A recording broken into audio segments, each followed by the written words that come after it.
Chapter 38. Counsels to City Mission and Institutional Leaders. Conduct of City Mission Leaders. Footnote. This counsel was given in 1893 when city mission was a name for a particular form of evangelistic endeavor. It consisted of a team composed of ministers, call porters, nurses, and others. Today it is sometimes called a field school. End of footnote. Missions are essential as the foundation of missionary effort in our cities, but unless those standing at the head of these missions make strenuous efforts to guard every post so that Satan shall not control, losses will be sustained. There should be connected with the mission married persons who will conduct themselves with the strictest propriety. But the danger is not alone from youth, but from married men and women. Workers must build up the walls of modesty and virtue about themselves so that women will not allure men, and men will not allure women from strict propriety. Abstain from even the very appearance of evil. Love-sick sentimentalism prevails. Married men receive attention from married or unmarried women. Women also appear to be charmed and lose reason and spiritual discernment and good common sense. They do the very things that the Word of God condemns. Warnings and reproofs are before them in clear lines, yet they go over the same path that others have traveled before them. It is like an infatuating game which they are playing. Satan leads them on to ruin themselves, to imperil the cause of God, to crucify the Son of God afresh, and put him to an open shame. There is no safety for any man, young or old, unless he feels the necessity of seeking counsel of God at every step. Those only who maintain a close communion with God will learn to place his estimate upon men, to reverence the pure, the good, the humble, the meek. The heart must be garrisoned, as was that of Joseph. Then temptations to depart from integrity will be met with decision. How can I do this great wickedness and sin against God? The strongest temptation is no excuse for sin. No matter how severe the pressure brought to bear upon you, sin is your own act. The seat of the difficulty is the unrenewed heart. The worst kind of traitor. A man who claims to have believed present truth for years and is counted worthy by his brethren to fill positions of trust in missions or in our institutions may become careless when a change of circumstances brings him into temptations, and in time he may tempt others. His case is sad indeed, for he reveals the workings of a corrupt heart, a want of that principle which every Christian should possess. When one who is entrusted with great responsibilities betrays his sacred trust and gives himself into the hands of Satan as an instrument of unrighteousness to sow the seeds of evil, corrupting the hearts and minds of others, he is a traitor of the worst type. From one such tainted, polluted mind, the youth often receive the first impure thoughts that lead to a life of shame and defilement. Workers lacking in firm principle. If men placed at the head of a mission have not firmness of principle that will preserve them from every vestige of commonness and unbecoming familiarity with young girls and women, after the light which has been so plainly given, let them be discharged without a second trial.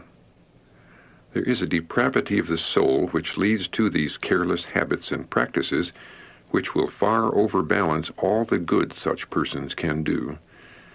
We are living in an age of moral debasement.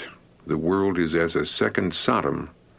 Those who look for the coming of the Son of Man, those who know that they are right upon the borders of the eternal world, should set an example in harmony with their faith. Those who do not maintain purity and holiness are not accepted of God. The true children of God have deep-rooted principles which will not be moved by temptations, because Christ is abiding in their hearts by faith. A second trial useless. A second trial would be of no avail to those whose moral sense is so perverted that they cannot see their danger. If after they have long held the truth, If its sanctifying power has not established the character in piety, virtue, and purity, let them be disconnected from the missions without delay, for through these Satan will insinuate the same lax sentiments in the minds of those who ought to have an example of virtue and moral dignity. Anything that approaches love-sick sentimentalism, any imitation of commonness, should be decidedly rebuked. No time for corrupt impulses. Our probation is short at best. We have no time to spend in indulging corrupt impulses. The familiarity of married men with married women and young girls is disgusting in the sight of God and holy angels. The forwardness of young girls in placing themselves in the company of young men, hanging around where they are at work, entering into conversation with them, talking common, idle talk, is belittling to womanhood. It lowers them, even in the estimation of those who themselves do such things.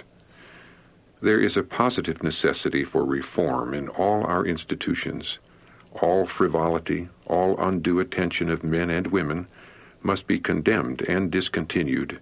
Some, even married men, who have indulged in this trifling familiarity, have endeavored to excuse themselves and escape censure by claiming that they have done no moral wrong.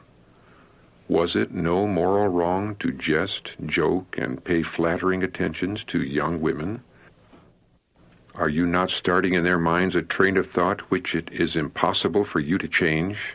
Do you not, by your levity and coquetry, sanction such conduct? You who hold positions of trust and claim to be Christians, do you not give countenance to a familiarity which leads to sin? What record is made in the books of heaven by the divine watcher? Was there no moral wrong done to the souls of those with whom you were so familiar? Indeed there was. Impressions were made that will be enduring. These girls are confirmed in coquetry and flirting. Every such indulgence tends to make them coarse and bold. They become more and more infatuated with the society of men and women who are trifling and frivolous, whose conversation is anything but holy, pure, and ennobling. Definition of moral wrong. No moral wrong. This has been the excuse made by everyone reproved for similar conduct. What is moral wrong?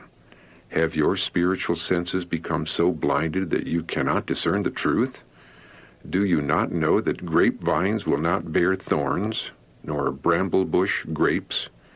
If the truth is brought into the inner sanctuary of the soul, it will create a pure moral taste. Then all these objectionable, demoralizing practices will be seen to be a positive denial of Christ, a sin which will pollute the soul.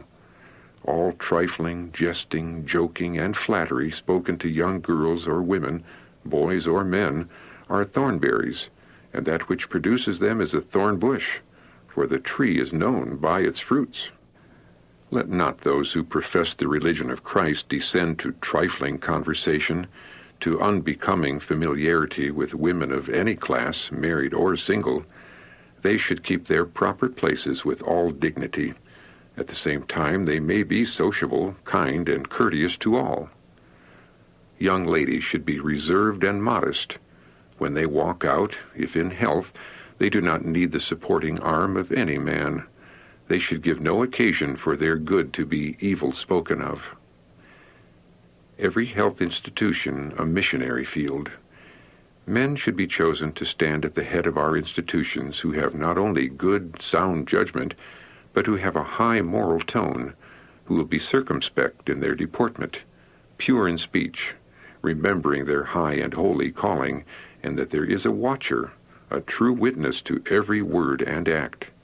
If men in our institutions exhibit a low grade of thought, if their conversation tends to corrupt rather than elevate, let them be removed at once from any connection with the institution, for they will surely demoralize others. The well-being of the entire institution is to be maintained.